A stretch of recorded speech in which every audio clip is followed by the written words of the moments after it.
everybody and welcome back to my channel. In this week's video I thought I'd do a little studio vlog. So this week I'll be showing you how I made little miniature polymer clay snake sculptures. If you follow me on Instagram you'll have seen these in my stories weeks ago. So if you'd like to know how to make those, I'll be showing you my process for how I made those little sculptures. And I also got 9,000 beads for making jewellery, but they came in an absolute mess, so I'll be showing you how I managed to sort those out, and at the end we'll be doing a little bit of ASMR packaging. Why? I don't know, because all the crinkly paper sounded really nice and I didn't want to delete that and put music over it, so I left all the crunchy crackly goodness in there for you.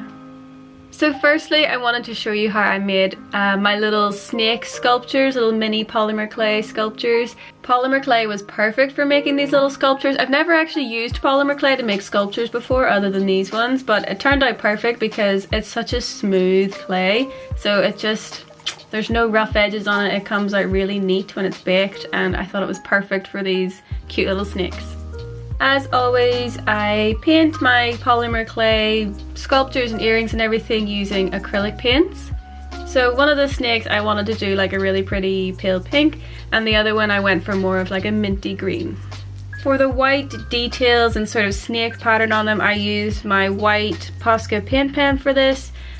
So I drew on sort of like random snake patterns all over it, and I also had to I waited for the first layer of that to dry, and then I went back over the white parts again with sort of a second coat just so it was really nice and opaque. And lastly, I coated them with resin. So I love using UV resin. It gives everything a really glassy, professional shine. So as you can see, I put it on with a toothpick so that I could get really good control. And I thought they turned out super cute, really shiny. I love the color of them and I thought they looked so sweet, so I'll have to make more of these at some point. They were immediately snapped up, so I'll show you how I packaged those later on in the video.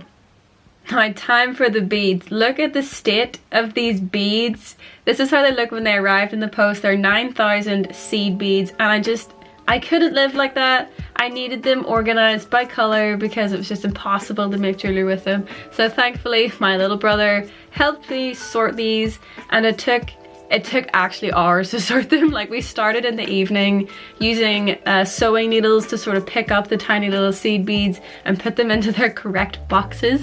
And it took us one evening, and then we had to stop because we just couldn't continue, and then had to continue sorting them out the next morning. But as you'll see, the results were so worth it.